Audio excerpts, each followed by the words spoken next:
नमस्ते। आप सबका स्वागत है मेरे YouTube चैनल भक्ति और सेल्फ क्रिएटर में। आज हम महाशिवपुराण के द्वितीय रुद्र संहिता के 13वां, 14वां, 15वां, 16वां अध्याय देखेंगे। हमारा जो 13वां अध्याय है द्वितीय रुद्र संहिता का, उसमें वर्णन आता है कि शिव जी की पूजा कैसे करनी चाहिए। वहाँ पे ब्रह्मा जी नारद जी को ये बता रहे हैं, अगर हमें महादेव जी की पूजा करनी है तो हमें ब्रह्म मुहूर्त में पहले तो उठना होगा। हमारे जो रोज़ के क्रियाकर्म होते हैं, स्नान करना, शौचादि वगैरह, वो सब हमें पूरे कर लेने चाहिए। पूरी तरह से हमें शुद्ध हो जाना चाहिए। शुद्ध होने के बाद अगर हमारे पास भगवान शिव जी का शिवलिंग नहीं हो तो दक्षिण दिशा की पास में हमें भगवान शिव जी का एक शिवलिंग स्थापन कर लेना चाहिए। फिर उसमें हमें मंत्रों द्वारा वेदों में जो मंत्र आए हैं उनका उच्चारण करते हुए उन पे जलधारा चढ़ानी चाहिए। उससे हमारे जीवन में संतुष्टि, शांति आती है। फिर हमें भगवान शिव जी की पूजा करने के लिए भस्म, चंदन इनका इस्तेमाल करना चाहिए। उन पे अत्तर चढ़ाना चाहिए।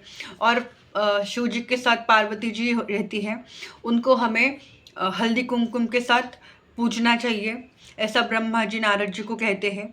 फिर ब्रह्मा जी नारद जी को ये भी बताते हैं कि पूजा करने से पहले हमें अपने सिर पे त्रिपुंड लगाना चाहिए। अगर हमारे पास भस्म नहीं हो तो हमें पानी से भी, अगर हम हमारे यहाँ पे ऐसा त्रिपुंड कर लेते हैं तो भी चलेगा, ऐसा ब्रह्मा जी बता रहे हैं। फिर वो कहते हैं कि हमें स्तोत्रों का प्रीतिपूर्वक शिवलिंग के सामने भजन करना चाहिए। हमें अलग अलग तरह के जो स्तोत्र होते हैं उनका गायन शिव जी के सामने करना चाहिए। और जब हमारे पूजा पूर्ण हो तो शिव जी से ये कहना चाहिए कि मैंने मुझसे जैसा करना सहज है, मैंने उस तरह से आपकी पूजा की है। आप मेरी पूजा पे प्रसन्न हुए, अपनी कृपा मुझ पे कीजिए। और उनको पुष्पांजलि यानी कि उन पे फूल डालने चाहिए, फूल अर्पण करने चाहिए।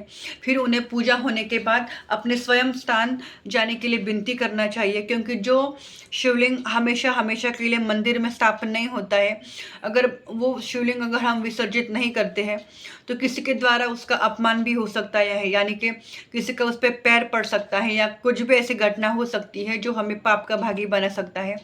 इसलिए वो जब हमारी पूजा पूरी तरह से समाप्त हो जाए तो हमें उस शिवलिंग का विसर्जन करना चाहिए, वो भी संध्या काल से पहले। अगर शिवरात्रि हो तो हम वो शिवलिंग रात भर भी रख सकते हैं, पर अन्य समय हमें वो शिवलिंग का विसर्जन कर देना चाहिए।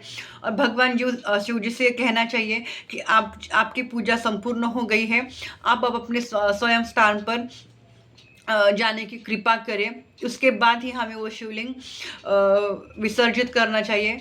फिर बाद में और उनको ऐसा आह्वान करना चाहिए कि बाद में जब मैं वापस आपका जब आह्वान करूँगा, आपका शिवलिंग बनाऊँगा, तो आप वापस इस शिवलिंग में विराजमान हो जाइएगा। ऐसी विनती महादेव से हमें करनी चाहिए। तो यहाँ पे ऐसा भी आया है कि ये अध्याय पढ़ने से या सुनने से हमें मुक्ति प्राप्त होती है, ऐसा भगवान ब्रह्मा जी नारद जी को द्वितीय रुद्र संहिता के 13वें अध्याय में बता रहे हैं। अभी हमारा 14वां अध्याय शुरू हो रहा है, जहाँ पे पुष्पों का महत्व बताया गया है, यानी कि महादेव की पूजा के लिए हमें कौन कौन से पुष्प इस्तेमाल करने चाहिए, पूजन के लिए कौन से फूल उपयोग में आते हैं, इसका वर्णन द्वितीय रुद्र संहिता के 14वें अध्याय में आ रहा है। इसमें ऋषि सूद जिसे कहते हैं कि कौन से पुष्प महादेव पर चढ़ाने से भगवान शिव जी प्रसन्न होते हैं, या आप हमें कहिए। तब सूद जी कहते हैं, यही प्रश्न नारद जी ने भी ब्रह्मा जी से किया था और उन्होंने बड़े अच्छे से नारद जी को इसका उत्तर दिया था। ब्रह्मा जी कहते हैं कि भगवान महादेव को प्रथमता तो बेलपत्र बहुत प्रिय है। ऐसा कोई भी फूल नहीं है जो महादेव को पसंद नहीं है। महादेव को केतकी का वृक्ष, केतकी का फूल और चंपा का फूल छोड़ के सभी प्रकार के फूल हम चढ़ा सकते हैं। सिर्फ केतकी और चंपा को छोड़ के अन्य हर तरह के फूल हम महादेव पे समर्पित अर्पण कर सकते हैं। ब्रह्मा जी कहते हैं कि कमल पत्र, बेलपत्र, शतपत्र, शंख पुष्प, इन फूलों से महादेव का पूजन करने से हमें लक्ष्मी की प्राप्ति होती है। फिर ब्रह्मा जी कहते हैं 10 करोड़ पार्थिव लिंग का पूजन हम जब करते हैं तो हमें राज्य का सुख प्राप्त होता है। फिर सूत जी ये कथा ब्रह्मा जी नारद जी को कह रहे हैं और सूत जी ये शौनकादि ऋषियों को बता रहे हैं कि मुनीश्वरों, शिव जी को संतुष्ट करने के लिए शिवलिंग पर फूल, चावल, चंदन चढ़ाने का और रिवाज है। हम उन पे अखंड जल भी चढ़ाते हैं। फिर वो कहते हैं कि जब हम शिव जी पे पुष्प चढ़ाएं तब हमें प्रत्येक एक फूल जब हम चढ़ाए तो किसी मंत्र का जाप करना चाहिए। वो षडाक्षरी मंत्र हो सकता है, पंचाक्षरी मंत्र हो सकता है, गायत्री मंत्र भी हो सकता है या मृत्युंजय मंत्र भी हो सकता है। फिर ब्रह्मा जी कहते हैं शंख पुष्पों से जब हम महादेव की पूजा करते हैं तो हमें लक्ष्मी की प्राप्ति होती है। हमें धूप, दीप, नैवेद्य प्रदक्षिणा कर कर महादेव की पूजा करनी चाहिए। फिर आगे ब्रह्मा जी नारद जी को, और नारद और ब्रह्मा जी के बीच की जो वार्ता है वो सूत जी अपने ऋषियों को कहते हैं। वो कहते हैं कि रोग मुक्ति अगर कोई व्यक्ति चाहता है तो उसे 50 कमल के पुष्प भगवान शिव जी को चढ़ाने चाहिए। जिसे कन्या की इच्छा अपने जीवन में होती है उसे 25,000 कमल के पुष्प यानी फूल महादेव पर चढ़ाने चाहिए। विद्या की प्राप्ति के लिए हमें 12,000 कमल के पुष्प महादेव पर चढ़ाने चाहिए। आगे ब्रह्मा जी कहते हैं कि हमें ज्ञान प्राप्त करने के लिए 1 करोड़ कमल के पुष्प भगवान शिव जी पे चढ़ाने चाहिए। यानी कि भगवान शिव जी को कमल पुष्प चढ़ाने का रिवाज तो है ही, पर उनकी संख्या जिस प्रकार से हुए उस प्रकार हमें उसका फल मिलता है। यानी कि रोग मुक्ति के लिए 50 कमल के पुष्प है, ज्ञान प्राप्त करने के लिए 1 करोड़ कमल के पुष्प हमें चढ़ाने होते हैं।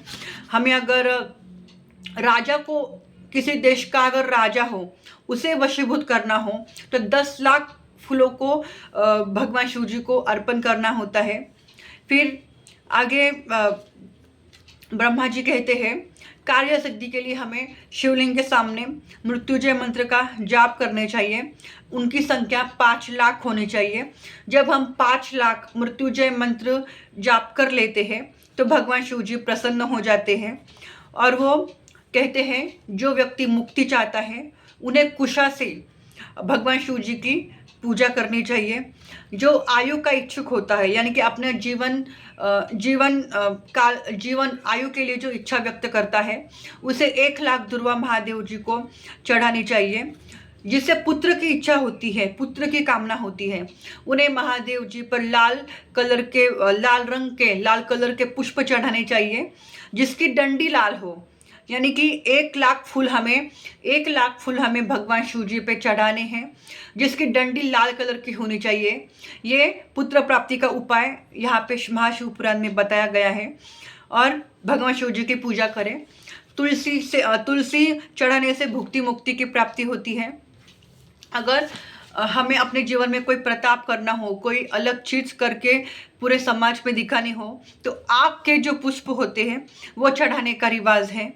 जव नाम का जो पुष्प होता है वो अगर भगवान शिव जी को हम चढ़ा देते हैं तो हमारे शत्रुओं का नाश होता है। कनेर का जो पुष्प होता है वो चढ़ाने से हमारा रोग निवारण हो जाता है और हमारे पास वस्त्रों की कमी कभी भी नहीं होती है। हर श्रृंगार के फूल यानी कि अपराजिता, गोकर्ण के जिसे हम पुष्प कहते हैं, फूल कहते हैं, उसे अगर हम शिवलिंग पे चढ़ाते हैं तो हमें सुख समृद्धि प्राप्त होती है। राई के फूल अगर हम भगवान शिव जी को चढ़ाए तो शत्रु की मृत्यु हो जाती है। 1 लाख फूल चढ़ा देते हैं, अगर हम राई के फूल का 1 लाख फूल चढ़ा देते हैं तो उसका भी बड़ा फल प्राप्त हमें होता है। सिर्फ हमें भगवान शिव जी के शिवलिंग पर केतकी और चंपा का फूल नहीं चढ़ाना है, वो भगवान शिव जी को प्रिय नहीं है। वो जैसे कि हमने विद्येश्वर संहिता में देखा, जब हम विद्येश्वर संहिता में देख रहे थे तब जब विष्णु जी और ब्रह्मा जी के बीच में युद्ध हुआ था, तो केतकी फूल ने और चंपा फूल ने ही ब्रह्मा जी को झूठ बोलने के लिए मदद की थी। इस बात का गुस्सा महादेव के मन में था, तो उन्होंने उस समय केतकी फूल को और चंपा फूल को ऐसा श्राप दे दिया था कि तुम दोनों को मेरी पूजा में समावेश होने का अधिकार नहीं रहेगा। तब से केतकी और चंपा को महादेव जी के पूजा में समावेश नहीं किया जाता है। फिर आगे यहाँ पे ऐसा वर्णन आता है भगवान शिव जी के अखंड चावलों से अभिषेक करने का वर्णन। यानी कि अगर हम भगवान शिव जी पे चावल अर्पण करते हैं तो हमें समृद्धि संपत्ति की प्राप्ति होती है। आगे यहाँ पे ब्रह्मा जी नारद जी को ये बता रहे हैं, चावल चढ़ाने का ये विधान है कि जब हम भगवान शिव जी पे चावल चढ़ाएं तो टूटे ना हो, वो पूरे अखंड हो, वो सुख समृद्धि का प्रतीक होता है। फिर ब्रह्मा जी ये कहते हैं कि तिल चढ़ाने से 1,00,000 तिल चढ़ाने से हमारे शत्रुओं का नाश हो जाता है, महापाप का नाश हो जाता है। फिर वो कहते हैं हमारे दुख शीघ्र ही क्षीण हो जाते हैं, यानी कि समाप्त हो जाते हैं। फिर वो कहते हैं कि जब हम भगवान शिव जी पे जलधारा चढ़ाएं तो हमें शतरुद्रीय मंत्र, 11 रुद्र मंत्र, रुद्र जाप, रुद्र सूक्त, षडंग, महामृत्युंजय मंत्र, गायत्री मंत्र के अंततः नमः बोल के वो मंत्र का जाप करना चाहिए। अंततः हमें अंत में ब्राह्मणों को भोजन कराना चाहिए और हमसे जितना शक्य है उतनी संख्या में हमें दक्षिणा भी देनी चाहिए, ऐसा यहाँ पे बताया गया है। फिर जब हम शिवलिंग पे पानी की जल की धारा डालते हैं तो इससे हमें शुभ संतान यानी कि अच्छी संतान प्राप्त होती है। फिर पर हम जब ये सब बातें करें, पूजा अर्चन करें, तो हमें गुरु से समझकर ही सब कुछ करना चाहिए। गुरु से पहले ये सीख लेना चाहिए कि विधि कैसा होता है, क्या होता है। ऐसा यहाँ पे ब्रह्मा जी नारद को बता रहे हैं। आगे वो ये भी कहते हैं कि अगर घर में बहुत सारा कलह हो, संकट हो, तो हमें शिव जी पे अखंड जल की धारा चढ़ानी चाहिए। अखंड जल की धारा सब दुखों का विनाश करने में समर्थ है। शत्रु को तपाना हो तो हमें तेल की धारा शिव जी पे चढ़ानी चाहिए। जब हम मधु यानी कि मध हानि से जब हम भगवान शिव जी को पूछते हैं तो हमें राज्य प्राप्त होता है। अगर हम गन्ने के रस से अगर भगवान शिव का अभिषेक करते हैं तो हमें आनंद मिलता है, धन संपदा मिलती है, हमारा मंगल होता है। फिर गंगा जल से अगर हम भगवान शिव जी को अभिषेक करते हैं तो हमें भुक्ति मुक्ति प्राप्त होती है। और आगे वो कहते हैं कि हमें 11 ब्राह्मणों को अंत में भोजन कराना चाहिए। ये जो कथा है वो सफल और कामदायी और हितकारी कथा है, और जो स्कंद के अनुसार उमा सहित महादेव जी का पूजन करता है वो संपूर्ण सुखों को भोगता है और महेश्वर के लोक का भाग्य होता है। वह करोड़ों सूर्यों के समान प्रकाशित होता है और करोड़ों सूर्यों के समान प्रकाशित होकर विमान में बैठकर अंततः शिवलोक को प्राप्त करता है, उसे मोक्ष प्राप्त होता है। ऐसा ब्रह्मा जी नारद जी को बता रहे हैं। और यही कथा ब्रह्मा और नारद जी का जो संवाद है वो सूत जी अपने शौनकादि ऋषियों को अपने कथा में, शिवपुराण कथा में बता रहे हैं। यहाँ पे हमारा 14वां अध्याय समाप्त होता है। अभी हम देखेंगे 15वां अध्याय, द्वितीय रुद्र संहिता का 15वां अध्याय, जहाँ पे कैलाश वैकुंठ आदि का उत्पत्ति का वर्णन किया गया है। फिर नारद जी ब्रह्मा जी से ये प्रश्न करते हैं कि आपने हमें बहुत अद्भुत कथा सुनाई है, पर अभी हमें अनंतर जो चरित्र है और सृष्टि का निर्माण कैसे हुआ ये भी बताएं।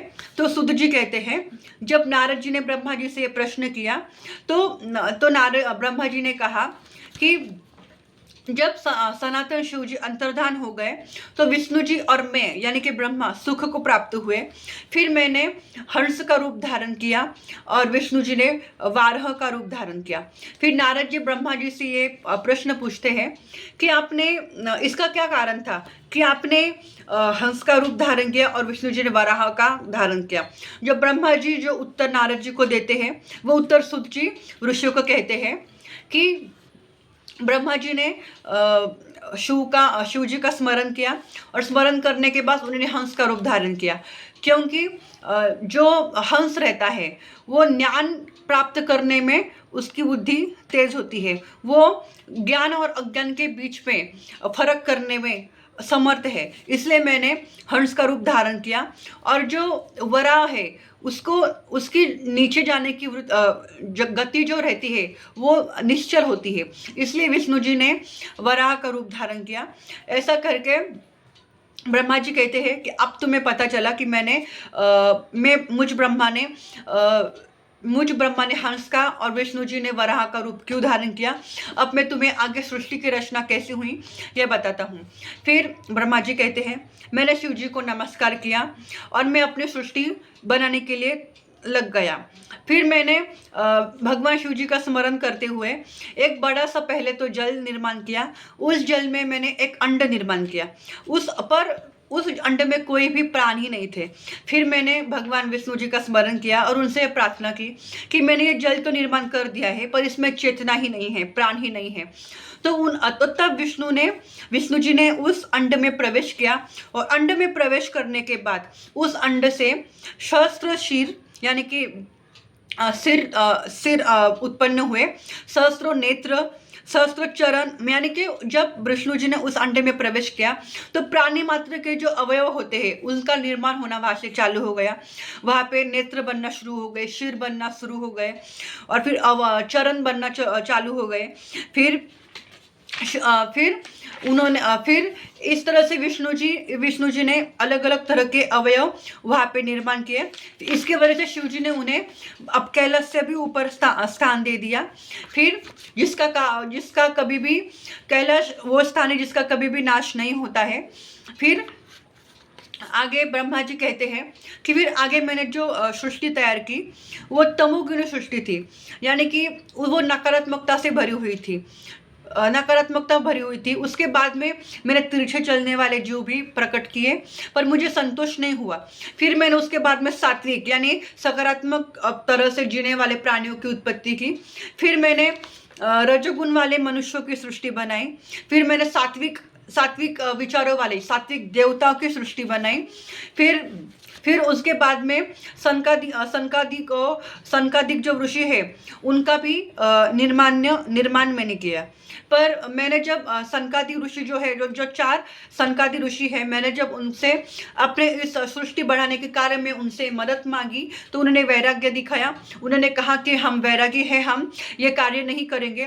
तो ब्रह्मा जी बहुत निराश हो गए और उनके आंखों से आंसू बहने लगे कि ये तो वैरागी है, तो मेरा सृष्टि बनाने का कार्य कौन करेगा।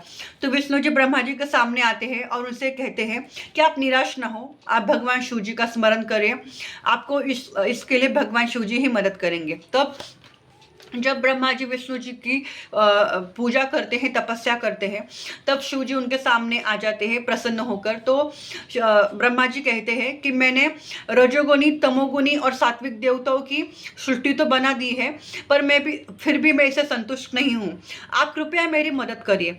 तब शिव जी अपने तुल्य ही 11 रुद्रों का निर्माण कर देते हैं। फिर ब्रह्मा जी कहते हैं कि आप ऐसे मानव भी बनाइए जिनका हमेशा के लिए आयु नहीं होगा, क्योंकि अब तक जो बने हैं वो जिनकी कभी मृत्यु नहीं होगी। मैं ऐसा चाहता हूँ कि ऐसा जीव बने जो मृत्यु को भी प्राप्त हो। तब शिव जी कहते हैं कि ऐसे जीव मैं नहीं बनाऊंगा, क्योंकि मैं जीवों को दुखों से मुक्त करने वाला हूँ, जीवों का उद्धारक हूँ और दुख को भोगने वाली प्रजा मैं नहीं बनाऊंगा। ये कार्य तुम्हारा है ब्रह्मा, और ये कार्य तुम्हारा है और ये तुम ही करोगे। ये कार्य करते वक्त सिर्फ मेरी माया तुम्हारे आड़ नहीं आएगी, इतना ही मैं तुम्हें कहता हूँ। फिर ऐसा कह के भगवान शिव जी अपने अपने तुल्य 11 रुद्र को प्रकट करके वहाँ से अंतर्धान हो जाते हैं। यहाँ तक जो वर्णन है ये द्वितीय रुद्र संहिता का 15वां अध्याय है। अभी हम देख रहे हैं महाशिव पुराण का द्वितीय रुद्र संहिता का 16वां अध्याय। वहाँ पे मानव लोगों की उत्पत्ति कैसी हुई है इसका वर्णन आता है।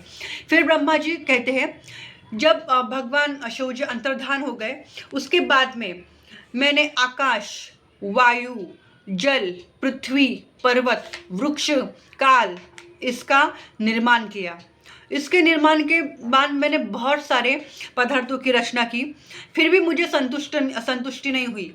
फिर मैंने अपने शरीर से कुछ अपने पुत्रों का निर्माण किया। फिर ब्रह्मा जी कहते हैं मैंने पहले अम्बा और शिव जी का स्मरण किया और अपने नेत्रों से मरीचि जो ऋषि है वो उत्पन्न कराए। हृदय से भृगु, शिर से अंगिरा ऋषि, कान से मुनिश्रेष्ठ पुलक, उदान से पुलस्त्य को और समान से वशिष्ठ ऋषि को, अपान से क्रतु ऋषि को, कानों से अत्रि ऋषि को, प्राण से दत्त को और गोदी से तुम नारद को और कान से अत्रि को और अपनी छाया से कर्दम ऋषि को मैंने प्रकट किया, ऐसा ब्रह्मा जी कहते हैं।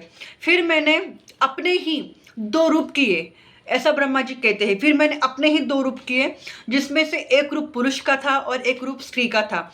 जो पुरुष स्वरूप था वो मनु था। हम जो ये कथा सुन रहे हैं वो मानव की उत्पत्ति कैसी हुई ये देख रहे हैं।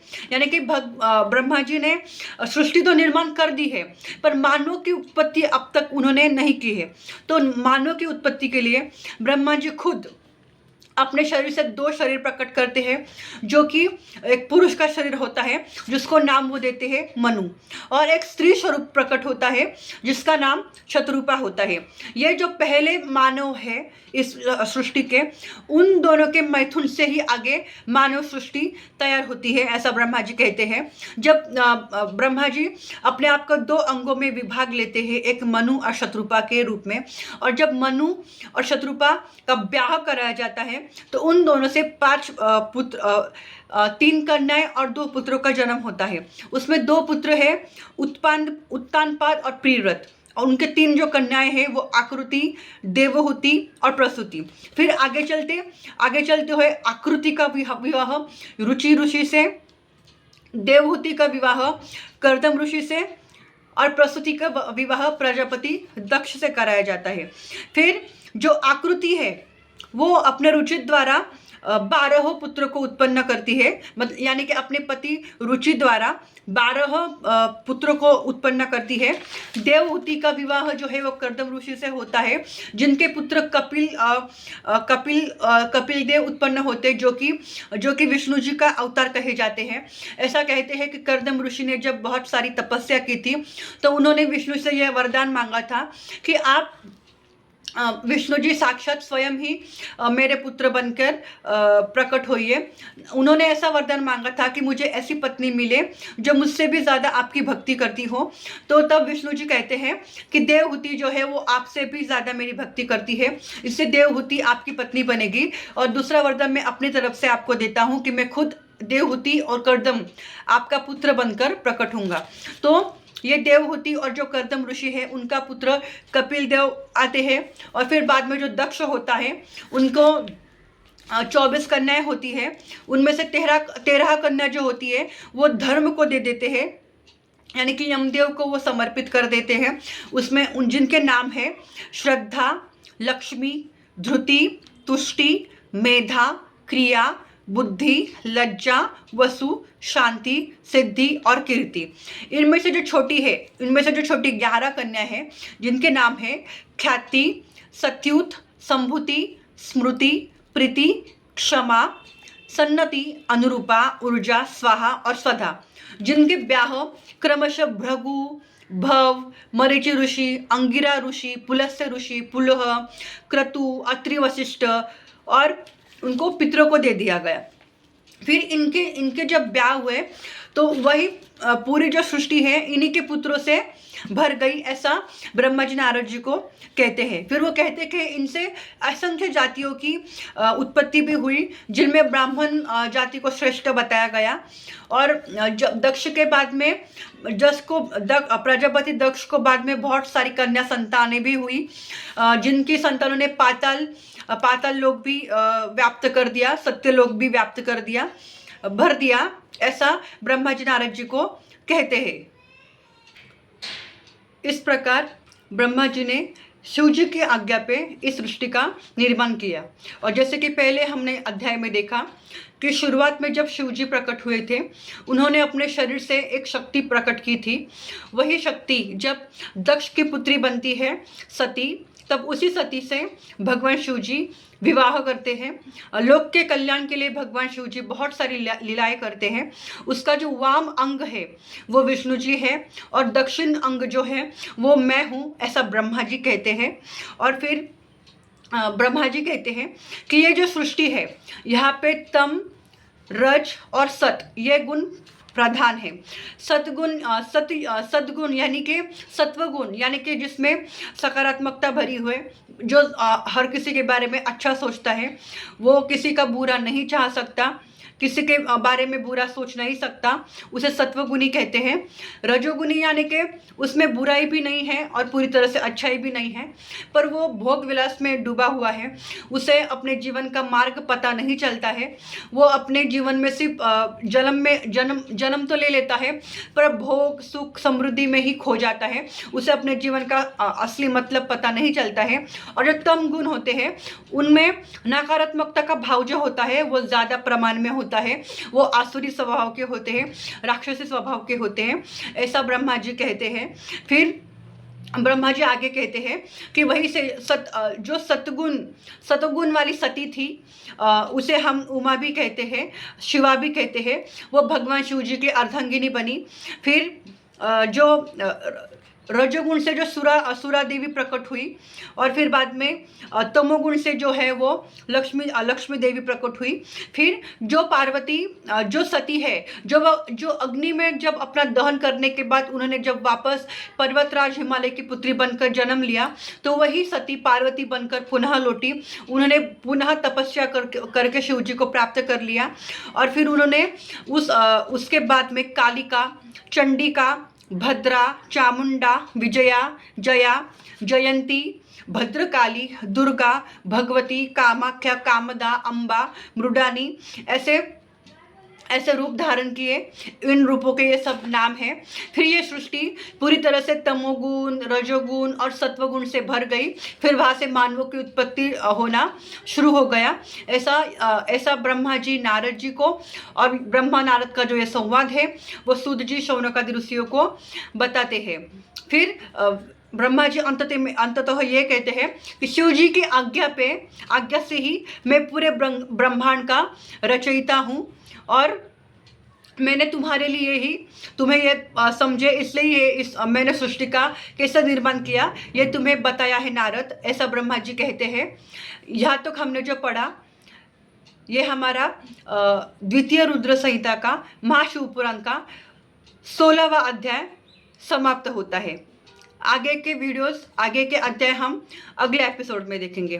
तब तक के लिए जय शिव शंकर, नमामि शंकर, शिव शंकर शंभो, सांब सदाशिव।